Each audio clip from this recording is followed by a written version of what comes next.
guys! Welcome back to my YouTube channel. Mag-practice gutag mag-ingon welcome back and don't forget to subscribe my YouTube channel. Just click the bell below. O ganun yon. Okay, magchika tayo sa ano. Magchismis tayo sa issue sa Hong Kong. Alam nyo, hindi taga Hong Kong ang kumuha kang Elias. Ang kumuha sa kanya si Lolo Chavit Singson. Kasi si Lolo Chavit, kahit doon sa Canada talaga, nag-aano pala yan siya talaga, yung nag-hire ng mga singer. Ngayon, syempre, siguro, kahit mayaman na talaga si Lolo Chavit, gusto din niya makatipid. So, ang kinuha niya, may private event siya doon sa Hong Kong, ang kinuha niya si Elias. Kasi, syempre, di ba, nagpunta-punta si Elias doon, ganon. So, ang bayad lang sa kanila is 100,000. So, ilan sila magdi-divide? Kasi nga, 100,000 dahil hindi na silang, ang Hong Kong kasi ngayon, hindi na kailangan, yung Asian ngayon, parang kasali ang Hong Kong na hindi na kailangan ng visa. So, syempre, si Lolo Chavit ang magpapaparty. So, para iwas din sa bayarin, pinasakay sila sa private airplane ni Lolo Chavit. Yun. Kaya nakasakay sila doon sa aeroplano ni Lolo Singson.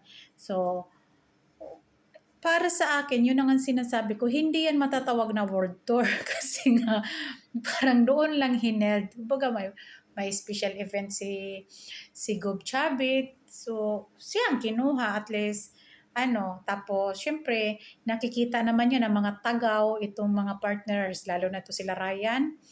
Kinimanggod kasi sila, alam nyo kasi guys, pag nag-live ako mamaya sa dito sa YouTube, sasabihin ko sa inyo dahil itong si Dasyang pala laging tumatawag doon sa Cebu. Maraming daw mga sinasabi. Tapos siyempre tinanong din ako ng anak ko, ano pang kasi ang dami niyang mga pinagsasabi. Kung sabi niya kung dapat kumbaga doon siya kang Elias, dapat yung mga binabanat niya, yung mga post mo against Elias, hindi yung kung ano-ano, tapos parang ang diyan, talunan siya sa iyo eh. Yung ganon. Sabi ko, yan siya dati nagko-comment ko yan sa page ko doon sa Mindalin. Comment siya. Nung nakita kasi niya kako na syempre si Elias, yung ibang fans, hindi pa alam kako yung totoong istorya na walang mali ang management, kundi ginagawa nila ng kwento. So ako ang number one defender ni management kako. So tingnan mo, tapos yun sabi ng anak ko, isipin mo, tiningnan ko yung mga reels niya, puro sa'yo video. Sabi ko, recording siya, tapos i-upload niya, pinagkakakitaan kako niya.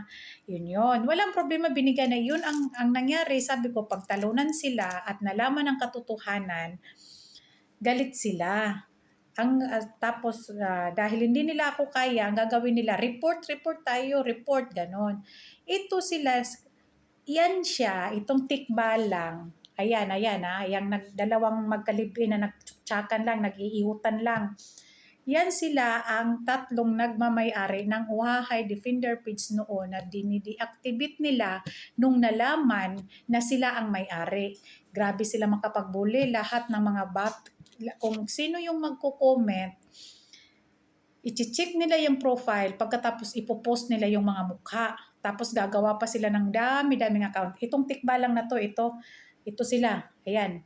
Tapos isa pa to itong unggoy na isa, yung isang unggoy, ayan sila. Yan sila yung nagmamanipulate ng Uhahay Defender page. Ngayon, mayroon silang binanatan na taga-Amerika. Takot sila. So, ang ginawa nila, dinideactivate nila. Dinideactivate nila. So, sila yung nagpasimuno sila yung nagpasimuno mag-post ng mga kung sino yung nagko-comment. Kami nga, sabi ko wala kang makikita na mga defender ng management na kinukuha yung mga reels nila, kinukuha yung mga mukha nila para i-reels. Pero sila, lahat mukha namin, pinagkakakitaan nila. At isa na kako to, si Dasyang. Kasi kako, tingnan mo yung itsura niya, patay gutom. So, mamaya pag nag-live ko, ila-live ko lahat kung ano dahil hindi alam, sabi nga itong anak ko, hindi kasi din alam ni Tia Faye. Ang nakita lang ni Tia Faye, nag-viral ka noon, tapos dumaan sa wall ito, tapos minisage niya, tapos iba-iba daw yung mga kwento. Hindi kako, kapag sila ay natalo ko, ayan ang gagawin nila. Sabi niya, sira ulo pala siya eh. Hindi pala siya sport lumaban eh. Tapos sabi niya, lahat ng mga content niya, puro mukha mo, pinagkakakitaan niya. Sabi ko, hinayaan ko nga yan sila eh. Hindi ko inisip na mag-report dahil kinuha nila yung video ko. Lahat, sabi nga ng anak ko, sikat na sikat ka ma kasi lahat ng puro video mo. Yan sila, kunwari lang nagde-defender kang Ilyas dahil pinagkakakitaan nila yung ni Ilyas, video nila. Nakakabili sila ng bigas, hindi yung kung mukha nila ang i-reels nila, walang manonood dahil dugyot nga. Lalo na ito sila Dasyang, lalo na itong mga Kwanggol. Ito yung nagpasimuno noon. Ito sila ang nagpasimuno noon na mag-post, kung sino yung mag-comment against Ilyas, i-check nila yung profile, tapos ipopost nila doon sa page nila. So, kaya, ito naman, i-advertise ko lang na sinasabi ko. So, alam nyo na, nakapunta sila sa Hong Kong, wala namang visa. Siyempre, ilado si Lolo Chavit. Kaya pinasakay na lang sila sa private plane. Siyempre, sasabihin nila, ay, kay kay Gob Chavit, request. So, okay na. Dahil kahit sa Canada, kami nag-chat sa akin, kahit sa Canada, pag nandoon kasi may business din yan si governor, pag nandoon sa Canada, nagre-request talaga iyan ng mga kakanta sa bar. Oo. So, syempre, mayroon private event siya doon sa Hong Kong. Ang kinuha na lang niya, si Ilyas. So, kaya si Ilyas nakapunta ngayon doon sa Hong Kong. Hindi na doon sa Hong Kong na nag-produce, tapos bibili ng ticket or nag-sponsor, wala. Si Lolo Chavit, sa kanya yan event, doon lang hineld sa Hong Kong at kaya sila nakapunta doon sa Hong Kong. Okay. So, alam ko, tataas na naman ang temper nila Dasyang nito kasi na buljak na naman sila sa kasinungalingan. So, kasi sabi ko, simula nang umalis yan, tingnan nyo ngayon, wala nga world tour sila eh. Hindi naman yan matatawag na world tour yung Hong Kong, ginoo ko. Ano ba kayo?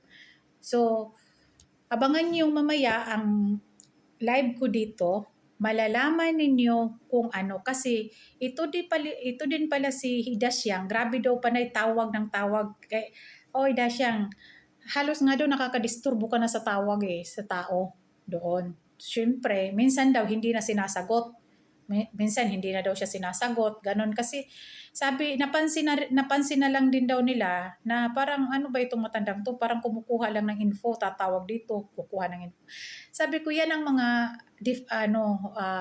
kunwari lang na sumusuporta kang Ilyas, pero hindi naman yan sila kilala ni Ilyas at hindi din naman sila nagre-reels sa sarili nila.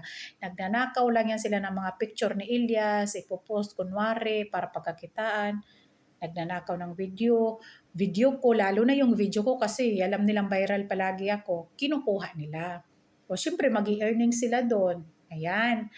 Kaya mamaya, marami akong ikwento sa inyo tungkol dito kasi, ayan, Dasyang, parang ang ngayon, parang ikaw na yata parang dadami yata ang basher mo sa Cebu pag nalaman yung mga style mo na yan. Pag nalaman nila katotohanan kung ano talaga yung motibo mo. Oo. So, wala naman yan talaga si Dasyang. Muchacha, hampas lupa, pusaka. Tingnan nyo naman yung mga anak-anak niya. At saka dati, yan, bugaw yan. Bugaw yan na nang tatarget ng mga, tingnan mo yung sino-sinong lalaki yung kasiping niya. So, again, sabi ko sa inyo, ang Hong Kong ay si Lolo Chavit po ang nag-request dyan. Okay? Doon lang sa Hong Kong, hineld ang event. Okay?